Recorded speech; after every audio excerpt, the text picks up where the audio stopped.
So the meeting, there we go.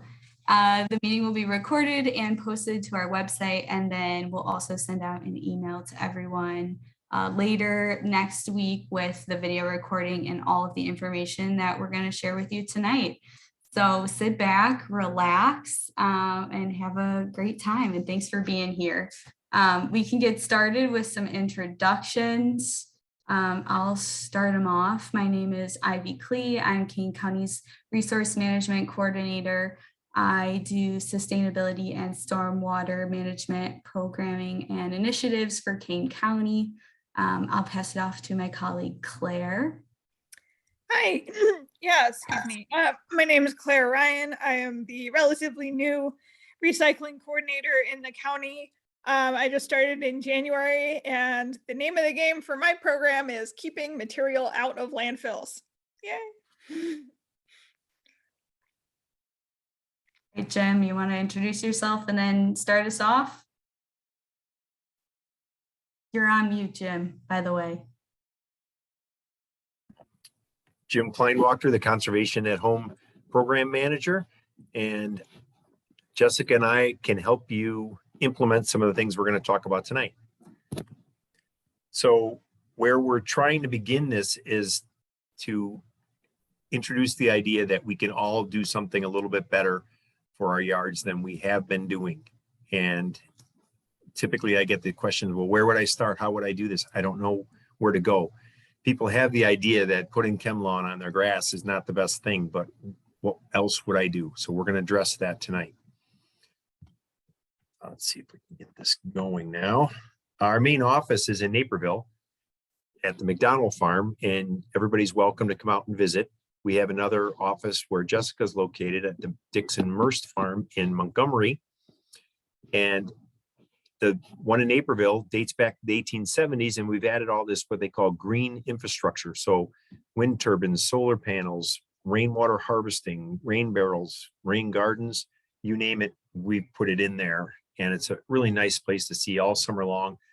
49 of the acres are still farmed in organic food production. And we've got all kinds of native plants. The ones I'm going to show you tonight, the pretty pictures. And you can see in this picture where the road would have come right through the middle of the farm had it not been for the permanent easement that was placed on the farm to protect it.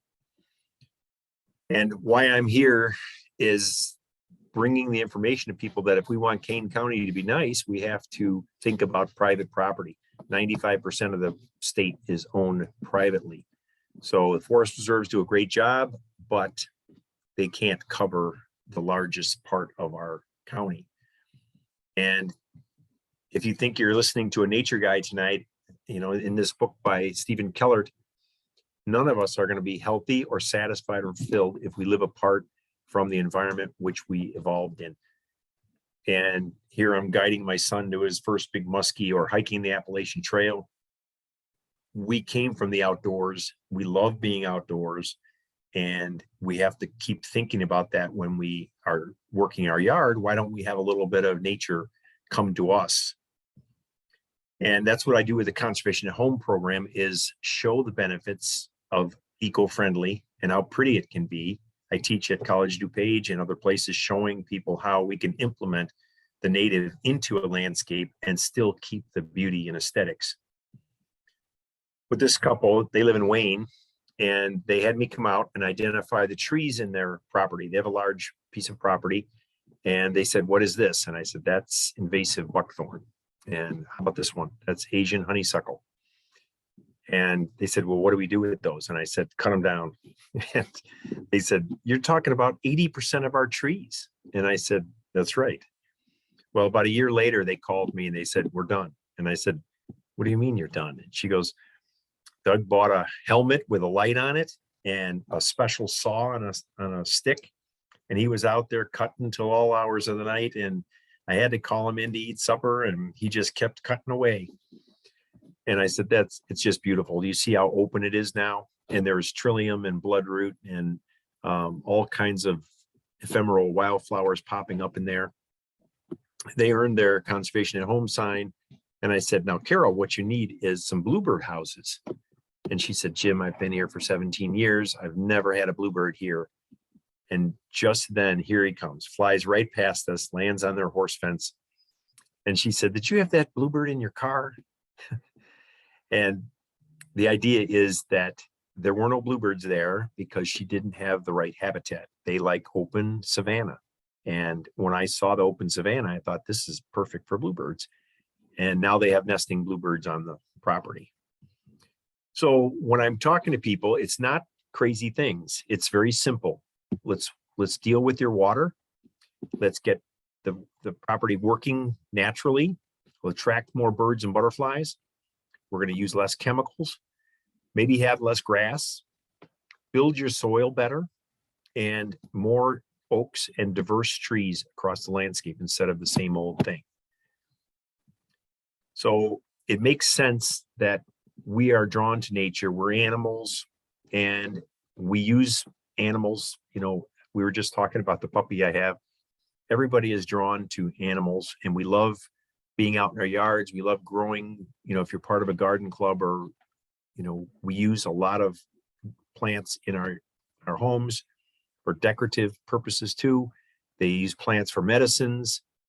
So it isn't odd that we understand that nature is good for us, but we don't take the next step and get into nature more often. One of the things that we don't understand is that plants are not just a decorative thing. When we go buy plants, we should be thinking about function. And that this is a plant-based planet. Everything on this planet comes from plants. There is no life here without plants. Plants are the only thing that can take the sunlight and turn it into food.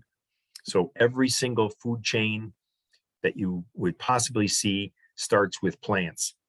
So once we understand that plants are essential for life, the water we have, the air we breathe, the atmospheric conditions, everything was created from plant growth. So once we start with that basic step that plants are essential for life, then we bring it to, it makes a difference what plants we put out there. This hummingbird, they're on their way here. They're in Texas, coming here now. And when they get here, they're going to look for food. And they scan your yard.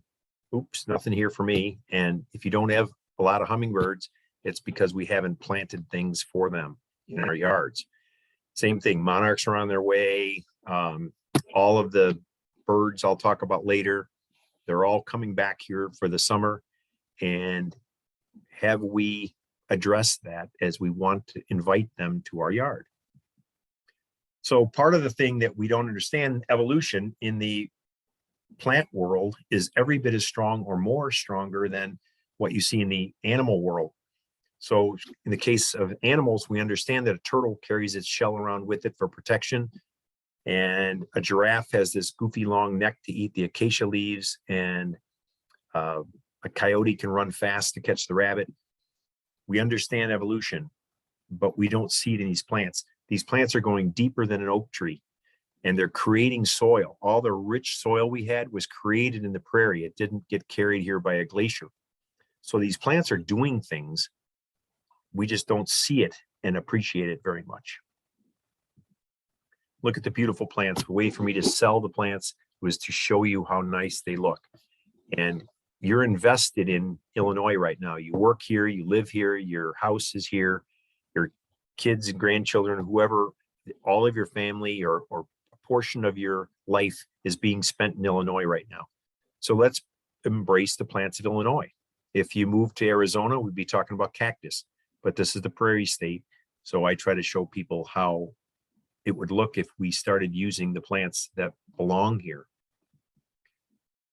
And we now have 8 different organizations running the program. So every county in the northeastern Illinois region, we have some organizations working up in Wisconsin, Michigan, and all the way down to St. Louis.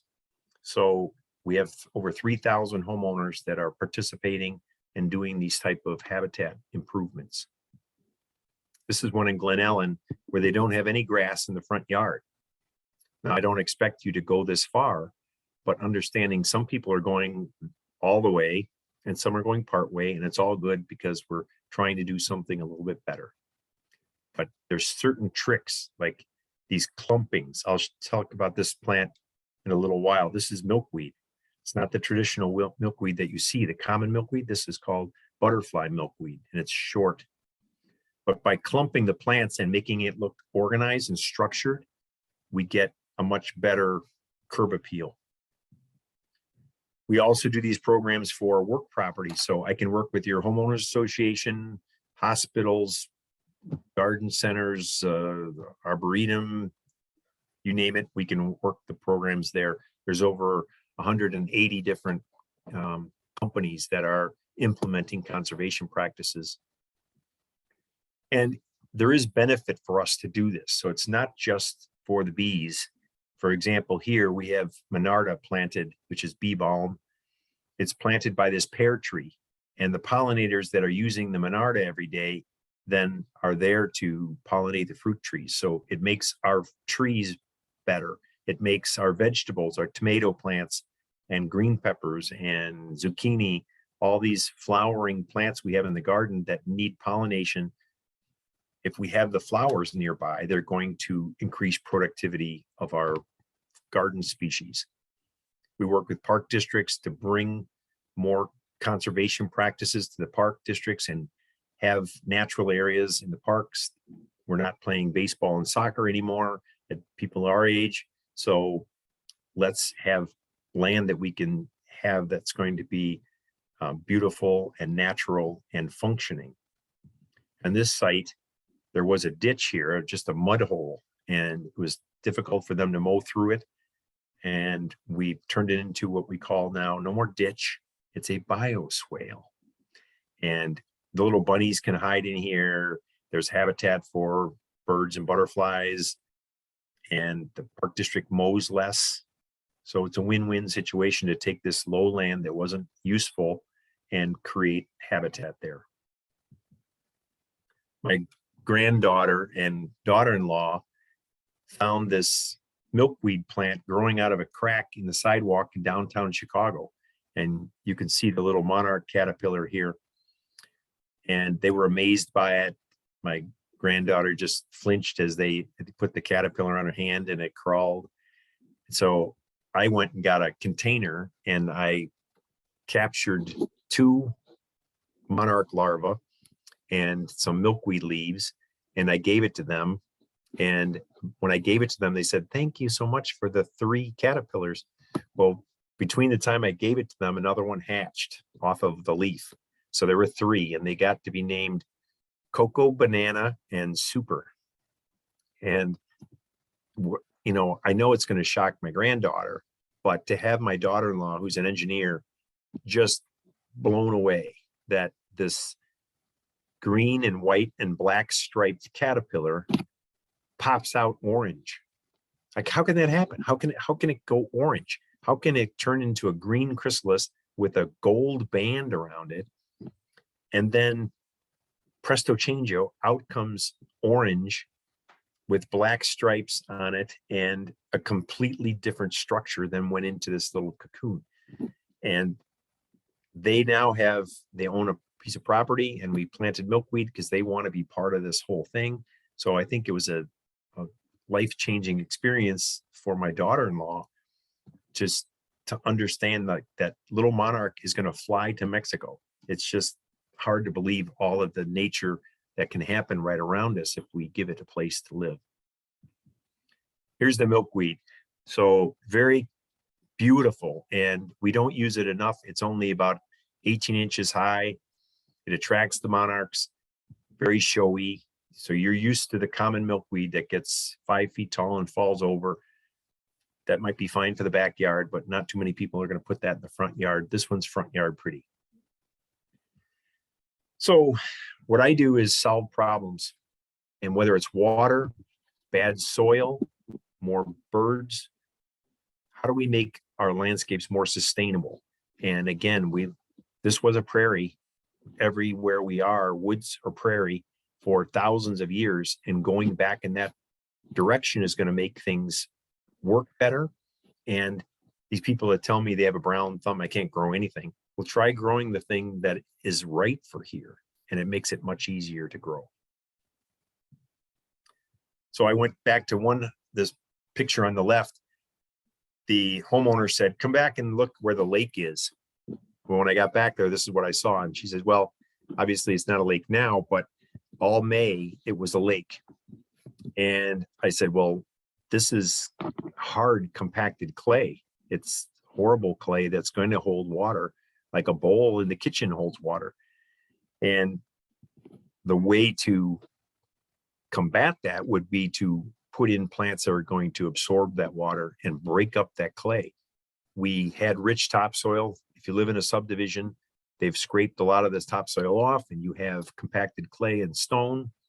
And the way to get back to that would be to add organic material. So that's why we're selling on the right. You have the compost bin, which we're selling now.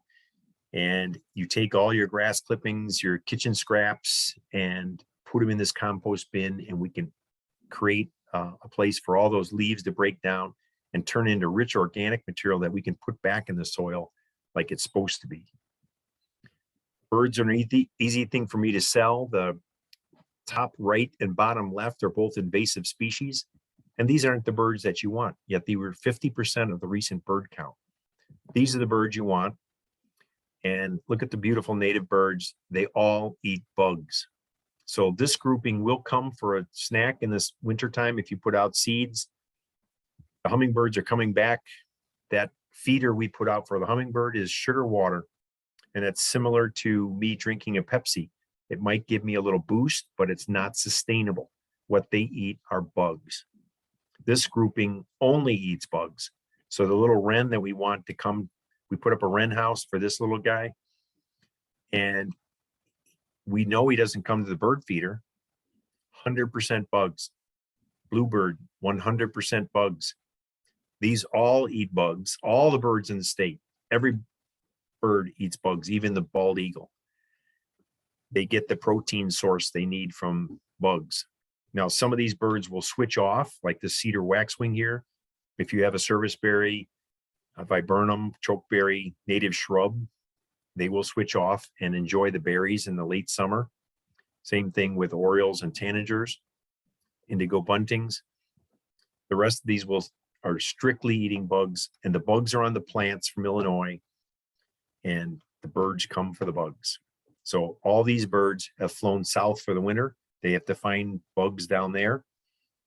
We have lots of bugs for them in the summer, so they come back and they feast here all summer long, but understanding that they can't get food from corn or soybeans or grass.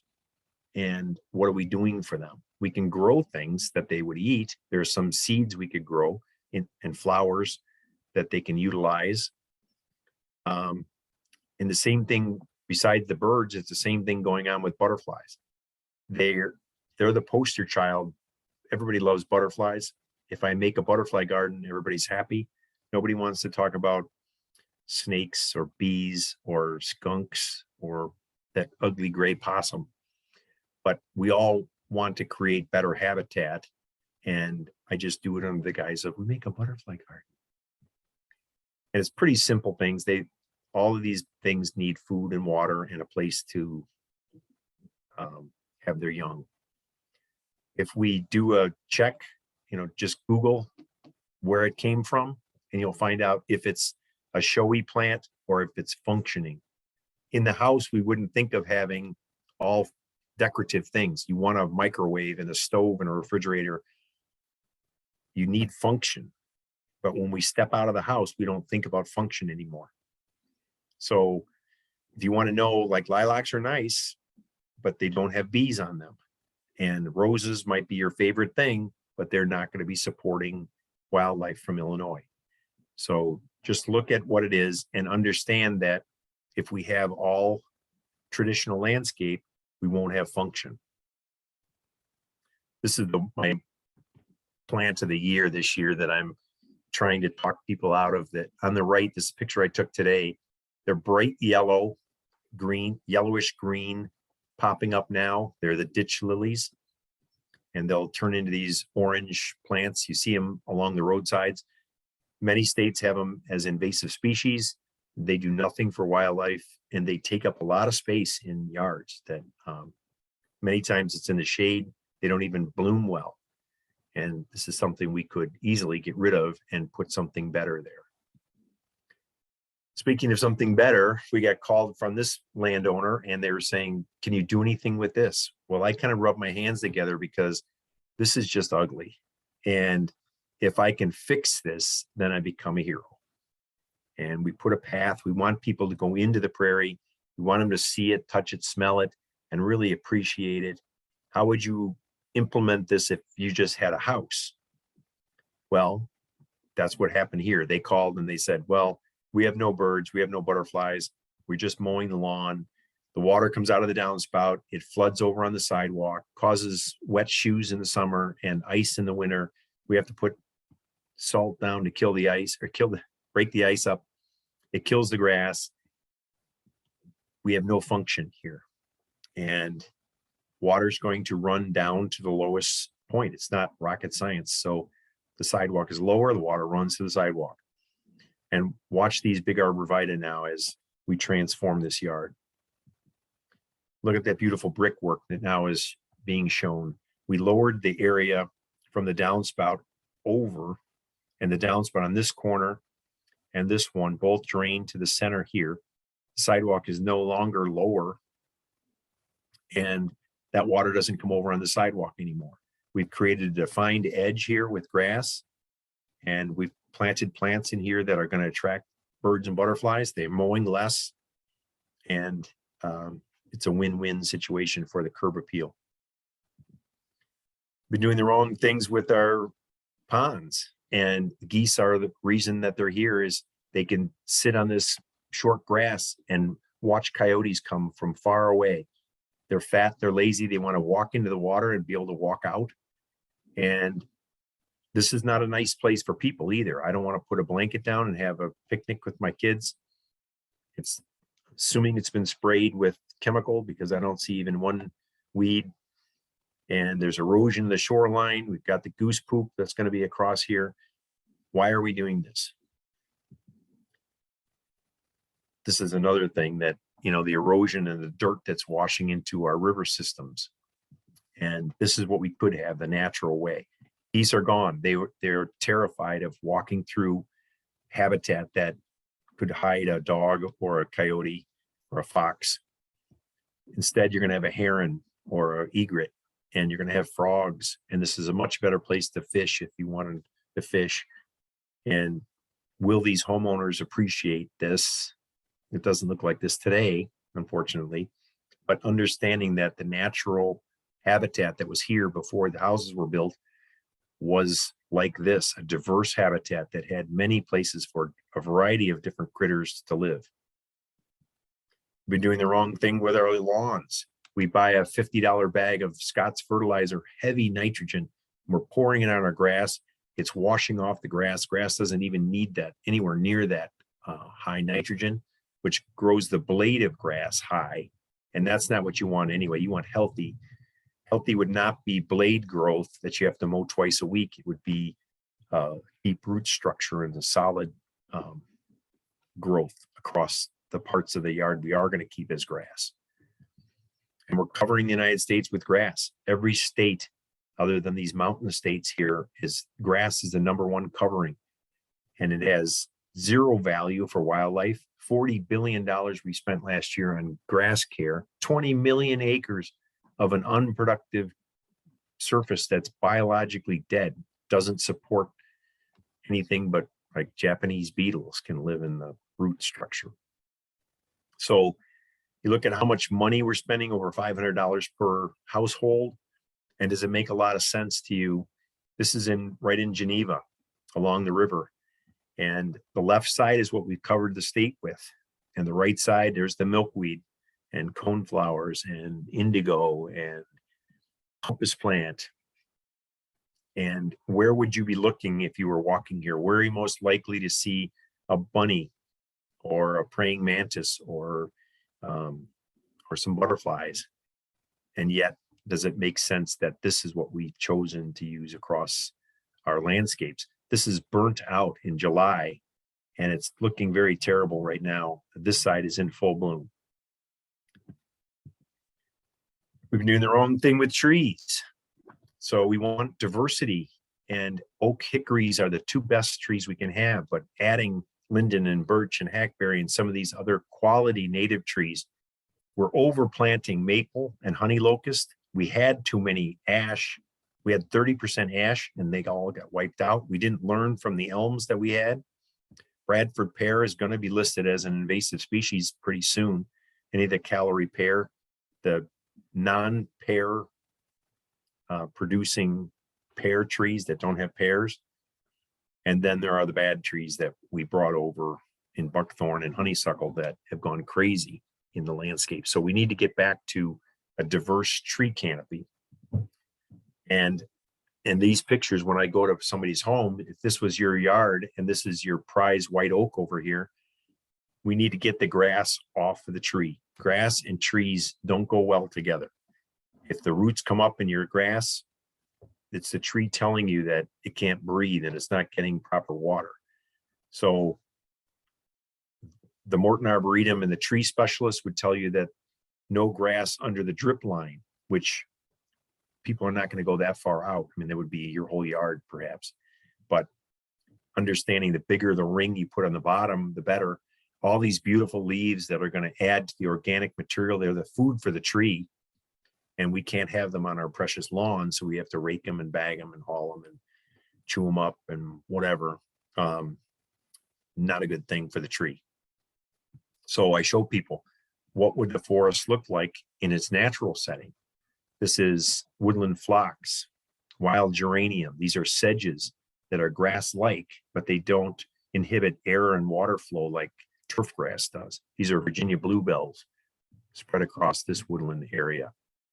So it can be very pretty if we put the right things back in again the way that it was. We've been paving over things, causing a lot of runoff. The number one pollution source now in our river systems.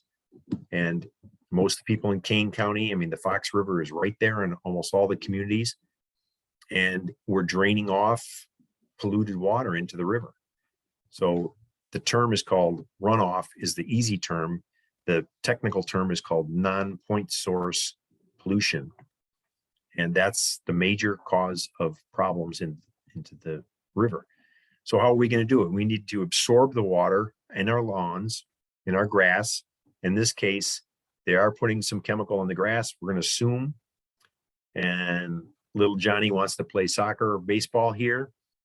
So they have some lawn area, but they've buffered it on the outside with these native plants that can filter that water as it comes off the yard and absorb it in this outer perimeter. And they're feeding birds and butterflies out here on the edge of the lawn.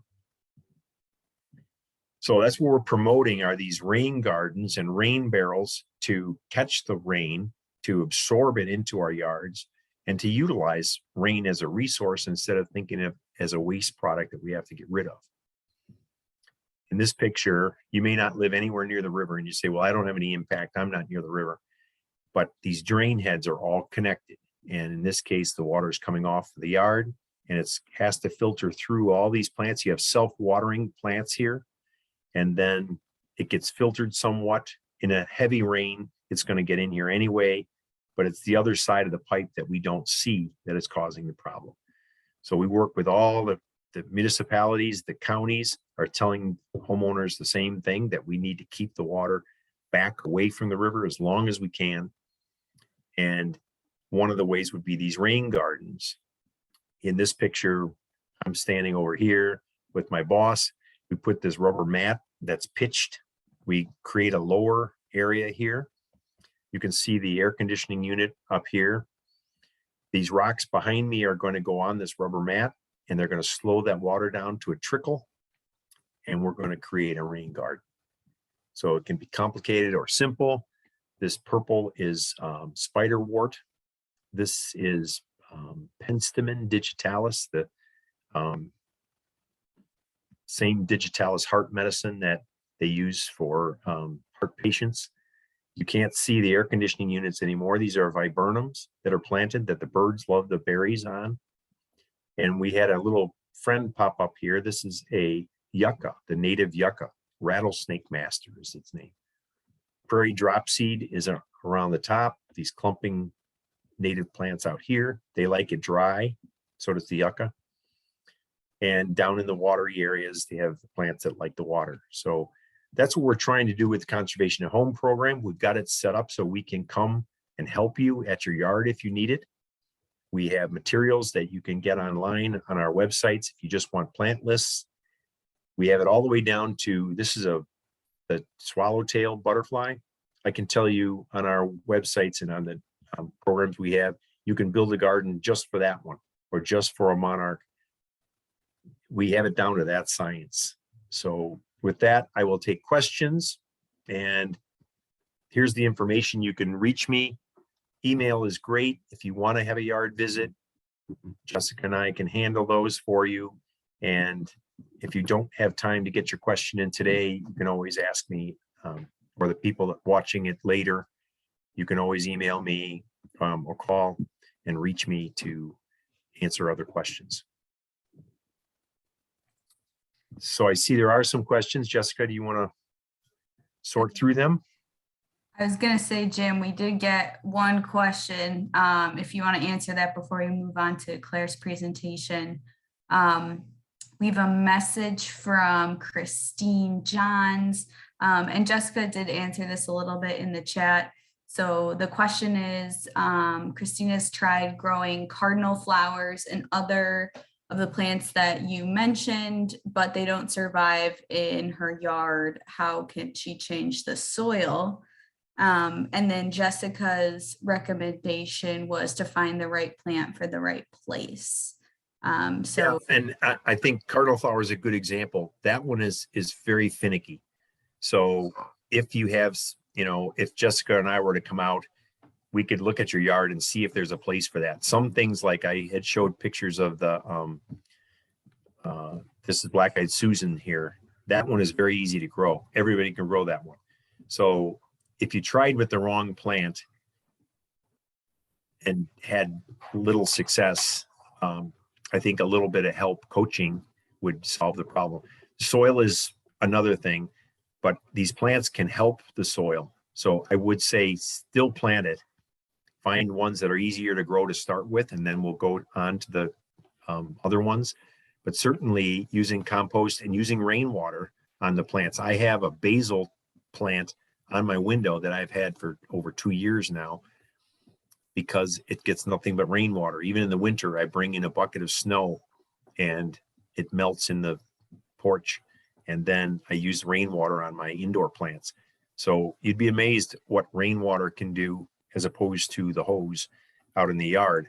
But I would say that these plants, take away some of the odd ones, are very easy to grow. All right, thanks, Jim. Sure. We did just get one more question in from Susan. What's the best way to get rid of Siberian swill? She has many natives and she doesn't want to stress.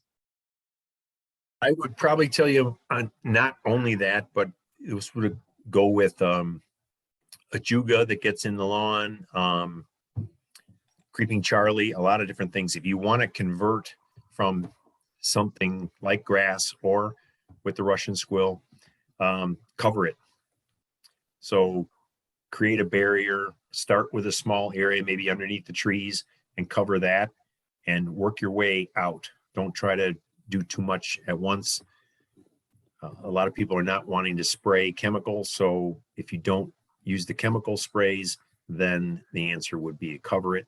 Typically, the other thing, you can buy vinegar now, full strength vinegar. They have it at Ace Hardware and at Gordon Food Service, some other places. That's higher strength vinegar, and it acts similar to Roundup in that if you sprayed it on a thistle or many different plants, it will scald it. It's vinegar is an acid, and so it burns it to death. It works well on plants growing in the crack of a sidewalk or on blacktop or pavers, things like that. You could try using vinegar. Awesome. Well, thanks, Jim.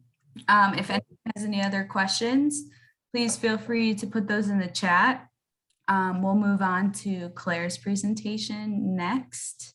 and we'll get to the remaining questions at the end. All right.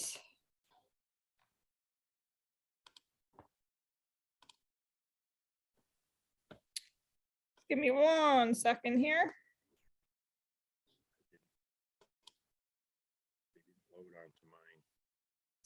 Okay. All right. Can you hear me, Ivy? Hopefully folks can hear me. We Yes, can. we can. Okay, good. So my role here is to talk a little bit about composting and go through some of the benefits and best practices to get your home compost started off right. So Jim went over some of this a little bit from a plant and soils perspective, but from a waste management perspective, why should we compost? Well, here's the big picture. In Illinois, about 17.5% of the material that we put in landfills by weight, is composed of food scraps and wasted food. Now, that seems like a lot. It is an awful lot, millions of tons of material, but we're doing better than the national average. Nationally, about 24% of landfill material is food scraps and wasted food. At the moment, the proportion of food scraps and wasted food that's being composted is fairly minimal in Illinois at just 1%. And we're actually behind what's going on nationally with about 4% being composted. And in the midst of all this food going into landfills, there are people in our state and in our communities experiencing food insecurity. Illinois, again, is slightly better than the national average. About just over 9% of Illinoisans have experienced food insecurity, whereas nationally it's closer to 11%. So one takeaway here is to always do your best to buy food according to your actual needs. There's, the little anecdote, never go to the grocery store hungry. I think that's probably true because you can easily overbuy. Reducing comes before recycling with all materials. And there's certainly an environmental reasons not to overbuy food, but I think there's also humanitarian reasons as well. Just in general with food distribution and getting food to people with food insecurity, grocery stores do a pretty good job. So, instead of overbuying, if that food stays on the shelf and just isn't eaten or isn't sold, there's a pretty good chance that it could go to people that really need it through grocery store food diversion programs. So who's driving composting in Kane County? Well, the answer is actually quite literal, because in some ways our waste haulers, the companies that are contracted to pick up our recycling and garbage, are somewhat the driving force behind composting at the moment. But the state legislature has helped as well, because it's been illegal to put yard waste in landfills in Illinois for over 30 years. So what happened is that several industrial compost operations have established across the state, and they traditionally have been fed largely by yard waste. I was looking at our hauler reports for this year, and about half of the yard waste that is collected by haulers in Kane County is actually composted right here in the county. And the rest doesn't go that far. It's going to facilities really just over the border in DuPage, Will, and Northern Cook counties. And what we're finding is that waste haulers are increasingly willing to accommodate what we call ride-along programs. And that's where residents are allowed to mix food scraps in with their yard waste. We have 8 advertised municipal composting programs in King County right now, and all of those are ride-along. So none involve a separate bin just for compost. It goes in with the yard waste. However, to keep these programs operating and affordable, it's really important for people using them to practice good compost hygiene. And it's actually the same hygiene practices of what can go in and what shouldn't go in that you would use at home as well. So pretty much if it came from a plant, it's always fine. Food and veggie scraps or fruit and veggie scraps, absolutely good. Coffee grounds are good. Tea bags as well. Bread, a lot of bread. You want to probably avoid the very, very refined baked goods like cupcakes, but just standard bread is okay. Grains, cooked grains are fine. And then on the other hand, what needs to be avoided are very fatty foods. Milk, liquid dairy, certainly most liquids honestly are going to get pretty goopy in there. But definitely fatty ones. That yellow stuff is supposed to be grease or oil. You would not put grease or oil in your compost. Meat, bones are no-nos. People do get confused, understandably, about carry-out containers that are labeled compostable. Facilities' willingness to take those can vary, but our kind of right now where we are is telling people not to put those in with their compost because they usually have some kind of plastic lining. Paper is not known for being super waterproof. So in order for those to hold food, they kind of need to have some sort of lining, and often it's a plastic that degrades into microplastics, which people who follow environmental news, we've all been hearing a lot about that. And then the orange bag, plastic bags by themselves are problems, but that baggie is supposed to also represent pet waste. Pretty gross. Definitely don't put it in into your ride along program or your home compost either. And I'll talk a little bit more about that in a minute. So say you do live in a community that's served by one of these ride along programs, why might you still want to consider composting at home? Well, there's a few reasons, from environmental to practical. The first is that if you're concerned about your environmental impact overall and carbon footprint, you're going to have a smaller carbon footprint by composting at home rather than using the ride-along programs. There's the fuel that goes into the trucks that collects everything. I mean, those are kind of going to be going anyway. So, but these industrial compost heaps are maintained by enormous machines that are not necessarily known for their fuel efficiency.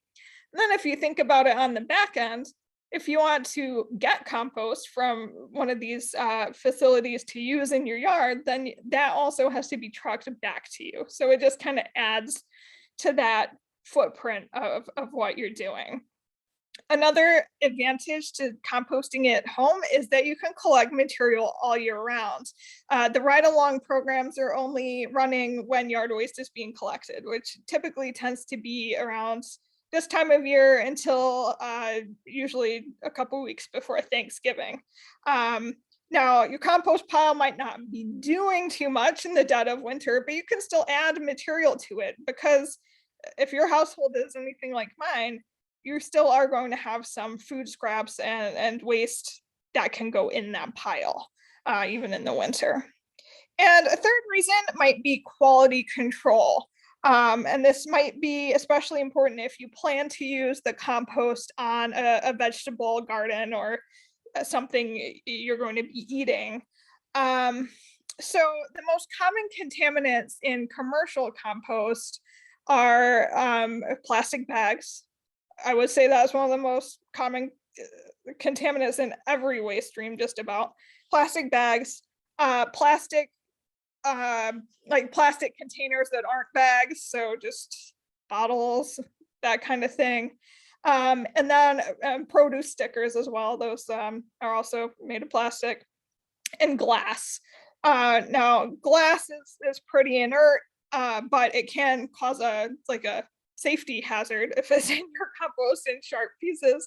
And then the plastic is just going to eventually break down into smaller and smaller microplastics, which again are not necessarily things you want touching the fruits of plants that you're going to be eating from. And then just one other thing on quality control, is that, if you're concerned, if you don't use chemicals, lawn chemicals or herbicides in your yard, you can't usually guarantee that compost from a commercial source doesn't have material that was exposed to those things from other people's yards.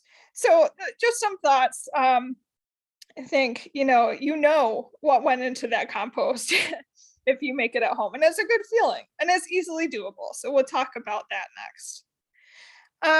So how do I get started? Say I'm brand new to this and I want to do it. I want to have that, good environmental impact, and I want to improve my soil like Jim was talking about. Well, here's some best practices for getting started. First, you basically need to choose a place to put it. And often people will buy a bin. As folks probably know, we do have our sale on at the moment with the Conservation Foundation, and we have 3 different models of composters available. They're all closed, and I'll talk about that a little bit. So they're closed units, and one has a tumbling mechanism. We'll talk about turning compost on the next slide. And yeah, so we have these different models. They're all great. They'll all get the job done. And yeah, so when you get it home, where are you going to put it? Well, I would suggest it should go in a location that gets partial sun. So roughly 6 to 8 hours a day, maybe a little less, maybe more towards 6, but certainly not always in the scorching sun, and it shouldn't be in full shade either. The bacteria that really drive the composting process, they do need a little bit of heat, but if it gets too hot, the compost can easily dry out, especially in these closed units where they're not getting rain coming in regularly. So yeah, you kind of want to go about halfway in a partial sun location. And then to actually start making stuff that's going to compost, the method that I see recommended most frequently is basically called the lasagna method, where you build it out of layers, just alternating, starting with brown material, or usually you're going to start with dirt on the bottom and then add brown material, green material, including some manure if you can access it. And then the third layer again is some more soil, and then starting again with brown, green soil, and so on. So let's talk about the browns a little bit. I think the ones that most homeowners will have ready access to are certainly leaves from trees that come down in the fall. This time of year, it might be like the woody plant stems. If you're like me, I try not to do all my yard cleanup in the fall because those plant stems are good habitat for overwintering bugs and critters as well. So I just leave them and do cleanup in the spring. So those like dead plant stalks count as brown material. Any leaves you have left over, and then any woody material. If you have down branches, gosh knows I probably have a few after the one we had today. If you cut those up into smaller pieces or put them through a chipper, certainly that's excellent brown material for a compost heap. If you ever have a time of year where you're still adding to your heap and you don't have brown material from your yard, corrugated cardboard actually works pretty well. You do want to make sure you cut it into pieces though, like don't just put like a whole big cardboard box in there, or else it'll take quite a while to break down. And yard waste bags themselves are also can be a good brown in your compost heap, as can sawdust. So just some ideas if you don't have the actual material from your yard. And then the greens, lawn clippings are probably one of the most common ones that folks have, and then food scraps are the other part, right? And then manures. So I talked a little bit about pet waste. You don't want to use that. If you can get some, you want to use a manure from a grass-eating animal, pretty much like horses, cows are good. Cow manure is good. I've heard of people using chicken manure too. That's okay. And the idea here is that manure is pretty high in nitrogen. That's what the greens are supposed to do, is feed the bacterial system in the compost with a lot of nitrogen, but they also have beneficial bacteria from composting in it, from the animals and just the process there. So that's the idea there. If you can't get manure, it's okay, because you're putting soil in, and that same bacteria is usually in the soil as well. And then you do want to include earthworms too, in your soil layers in the compost bin if you have them. You can also, if for whatever reason, like if you have to buy topsoil or use topsoil or something and you don't have worms in it, you can get worms from a bait shop, but you do want to be careful of what type of worm you're getting. Red wigglers are pretty common in worm composting. Just standard European earthworms are okay as well. Certainly don't buy anything called a jumping worm. Those are kind of a new invasive species that we're looking at and trying to avoid spreading in Illinois. And the other caveat I would say is don't really try and add worms at all if you're living adjacent to a forested area. Worms are great in the garden, but they're really not supposed to be in our forests. So just put that out there. And now some best practices about maintaining the compost bin. So as you continue to add to it, you want to watch the ratio continually of the brown stuff, the carbon that's carbon rich, to green material, which is nitrogen rich. As long as you're putting both in, you like consciously making sure both are going in, you should be okay. But you kind of want to weight it more honestly towards the brown material. I've seen the ratio 3-to-1. If you can get to that, that's excellent for your compost. And the consequence of having not enough brown material is your compost tends not to come together as like a nice soil feeling material. It tends to be kind of sludgy. You want to turn the material at least monthly during the growing season with a pitchfork, or use a tumbling container. One of the ones through the sale we have is tumbling. I like a pitchfork for it because even if I'm having trouble actually getting the pile totally turned, the tines of the fork make nice channels in there. And the whole point is to get oxygen into the center of the pile, and that kind of accomplishes that regardless. You want to monitor the moisture of the compost heap, and if it seems dry, water it during dry spells. And I think again, these closed containers, that can be a little bit of an issue because they're probably not getting rainwater like an open pile would. If your composting is going real slow, and if you reach into the middle and it's kind of cool and it's just not really doing anything, the best thing to try first is to add more green material, especially again if you can get your hands on some manure, because that nitrogen kind of fuels a big burst of bacterial activity and gets things going. On the flip side, if your compost is kind of goopy and smelly and not really looking like soil, you want to add more bulk to it by adding more brown material. This isn't such an issue if you buy one of the closed containers, but if you're using anything open, it's a good idea to bury the food scraps under at least 6 inches of other material to avoid attracting pests to your yard if that's a concern for you. And finally, you might want to consider at some point having multiple bins at different stages of decomposition.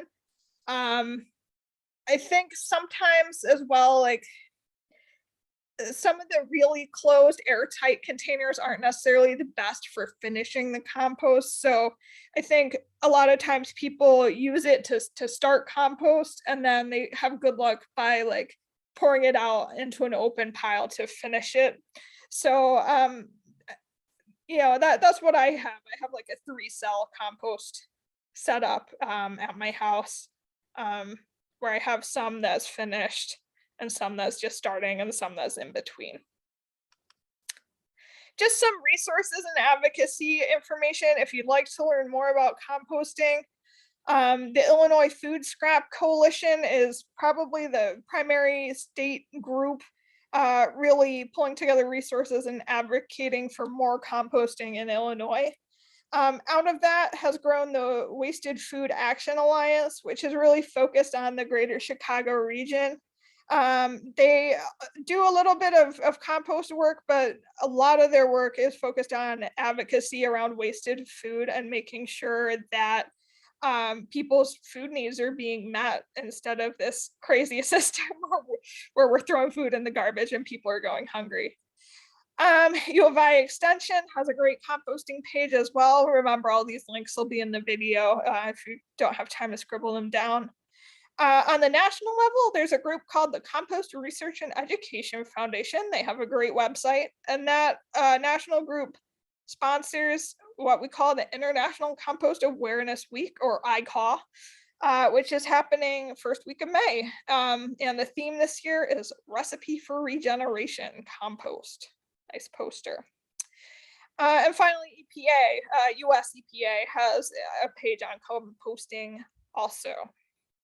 And I know we cross-posted one of their resources, like one of their brochures on our website, because they have some nice stuff there. So that's me. I've probably gone on too long. Here's my contact phone number. I talk on the phone all day. I love it. I'm also happy to receive and respond to emails. Thanks so much. Do we have questions, or do we want to hold till the end? Thanks, Claire. There was one question that came up, and I can kind of talk a little bit about it in my presentation too, but the question was, what are the two different kinds of compost bins that we're selling with the sale, and what's the difference between them? So there's a tumbling composter and then two stationary composters, I believe. Yeah, so the upcycled products ones are they're made from upcycled olive, like not jars isn't the right word because they're enormous, like barrels. So that's kind of cool. And they are, I believe they're the stationary one is $69.50. yeah. And they just have the one, they're very simple. There's no mechanism on them. So they're going to be extremely, especially the stationary one is going to be extremely, extremely durable, because all you do is unscrew the lid, put your material in, put it back on essentially, and so on. The one thing I would say, I would be a little, I don't know how building the lasagna is going to go, because the neck of it is a little bit narrower than some of the other ones. I think if I was gonna go for the upcycle products, I would probably splurge on the tumbling one, because the whole lasagna thing isn't as necessary if you're able to turn it often. And yeah, you just have to be mindful of the ratio of material you're putting in, given that you're not going to see this visual layering of it through the walls of the container. And then the Earth Machine, I think one of the really nice things about that one's just 2 parts.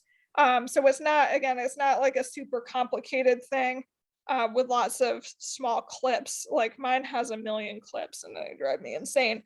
So it's really nice and easy to use. One of the nice things about it is that it has a bottom hatch where you can scrape out the finished compost really nicely and easily, instead of having to possibly dig to the bottom of a pile to get that. And I know like they put a lot of thought into the ventilation of that product. I'm not sure about the upcycle products. If they also have a great ventilation, they might, but I know Earth Machine, that's a big deal for that product. Yeah, awesome. And then the other question that came up was, which one is the largest, which I put in the chat. The Earth Machine is 80 gallons. And the upcycle stationary composter and the tumbling composter are both 55 gallons. So the Earth Machine would be the largest one. And then let me put this link in the chat to go to the county's website where we have the composters listed with some more information. I think that was it for questions. So I will go ahead with my presentation now. Claire, do you wanna, you stop sharing your screen? Or I guess I can just share my screen actually. We'll stop. There you go. Okay, thanks. Cool. All right. Okay. So I'm going to close out tonight's discussion with a few logistical items of the pickup event, and then also just touching on Kane County's Clean Water for Kane program. So the online order, the pre-order link is right here. The online order goes until May 3rd. You can find more information at the link that I just posted in the chat, and also on Kane County's stormwater education page. So I did list out a few of the items that we're selling with this program: the upcycle 55-gallon rain barrel and the upcycle 50-gallon rain barrel. The pricing on the 55-gallon is $64.50, and I believe that is before tax. And the 50-gallon rain barrel is $59.50. The Earth Machine compost bin is $72.50, and we have a limited quantity of those. So if you're interested, please do go ahead and order that. And the upcycle stationary composter, I didn't write the price on there, but it is $69.50 for that one. And then feel free to check out the order link. We do have some accessories available as well. This is the Earth Machine, and then this is a nice Conservation Foundation rain barrel. So Kane County hosts a pickup event, so we are able to have all of our residents do a larger order and not have to pay for the home delivery fee, which is an additional $18.50. So we're hosting a pickup event on May 5th. It's going to be at Creek Bend Nature Center at Leroy Oaks Forest Preserve. This is the address, and the time is going to be from 2 to 6 p.m. So I've put a Google map. The entrance is going to be off of Dean Street right here. And then there's this long winding road. If you haven't been to the Nature Center before, you just drive up the road. We'll have signs out, so it'll be very clear that that's the place where you go to pick up the items that you ordered, and what to expect when you're picking up your items. So we request that if you are interested in purchasing any of the products with the sale, that you bring as large of a vehicle as you have access to. The rain barrels and compost bins are very bulky. They're pretty big. However, we haven't had too many issues with fitting them into people's cars. Even, you know, if it might not look like it's going to fit, we'll figure out a way to make it fit. But if you can bring a car that's big, that would be great. We are also asking that you please clear out any unnecessary items in your trunk, your back seat, and your front seat. Sometimes the rain barrels fit really well in the back seat versus the trunk. So we'll just make it work whatever way we need to. We're also requesting, if possible, no passengers or pets. We staff at the event, we will have lots of volunteers, so there's no need to get out of your vehicle. We will come to you. We'll check you in and we'll direct you to the pickup zone and load the products into your vehicle. So all we're asking is to please be patient with the pickup process. We'll try and get everyone checked in and loaded as soon as we possibly can. Look for your email with more information. So if you do place an order online, we will send out emails with the information as the pickup date gets closer, with the time, date, and location of the pickup event for everyone who's placed an order. This year, after last year's event, we were chatting about some ways that we could improve. And we were thinking we'd try something new with the pickup event so that our line for pickup moves a little bit faster. So we created guidelines that if your name begins with A through M, we are requesting that you pick up your order from 2 to 4 p.m. And if your last name begins with N through Z, we'd request that you pick up your order from 4 to 6 p.m. However, if that time does not work for you, we still would love you to come. We want you to come and pick up your items that you ordered. So please come whenever you are available. Again, that's just a request, if possible, just so we can keep our traffic moving a little bit quicker. So the whole event will run from 2 to 6 p.m. And last but not least, why are rain barrels important to Kane County? So Jim did touch a little bit on this during his presentation, but they're important for Kane County's stormwater management. Rain barrels keep stormwater on an individual's lot during a large rain event. That helps from the rainwater going into the sewer systems and potentially causing flooding, causing runoff. So they're saving water, and they're also helping our public systems to manage the flow. And then they're also a green infrastructure product. So not only do they conserve water, but they also allow for individuals to use natural sources of water for household needs, such as washing your car, watering your plants, indoor and outdoor, for your pets too. So that's pretty neat. We realize they're an investment up front, but hopefully in the long run, you're going to save money on your water utilities, and you're also going to be conserving water. And then the Clean Water for Kane program. So I'll talk a little bit about what the county's water resource programs involve. So our offices at the Department of Environment and Water Resources at Kane County, we have staff doing some stormwater permitting. We are part of the National Pollutant Discharge Elimination System program. We do a lot of stormwater education, so you can go to our website to find resources for residents, children, teachers, and municipalities. We have a lot of good resources and links on there. Our staff also does a lot of watershed planning and special projects, as well as water supply planning for the future. So we've got a lot going on, and feel free to visit our Department of Environment website on Kane County Government Center's website online. We appreciate everyone on this call doing their part to sustain Kane and keeping our water clean. And here is my contact information. Please feel free to reach out to me via email, or feel free to call me too. If you have any questions about ordering or the pickup event, please reach out to me directly, and I will get those answered for you as soon as possible.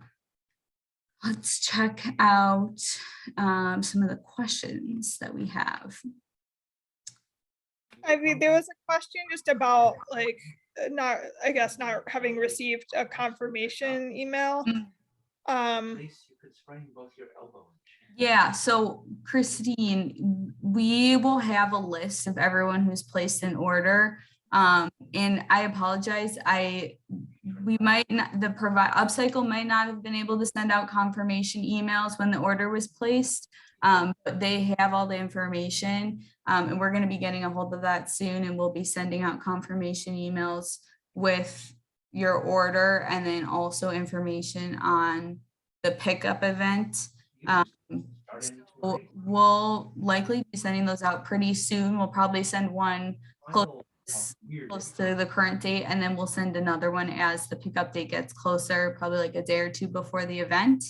So you won't have to bring anything. We'll have all the information and we'll just be checking everyone off as they come in. And Christine, Jessica confirmed that we have you on our list. So there's no need to bring anything. We'll have everything on our side, and we'll just be checking in everyone as they come in.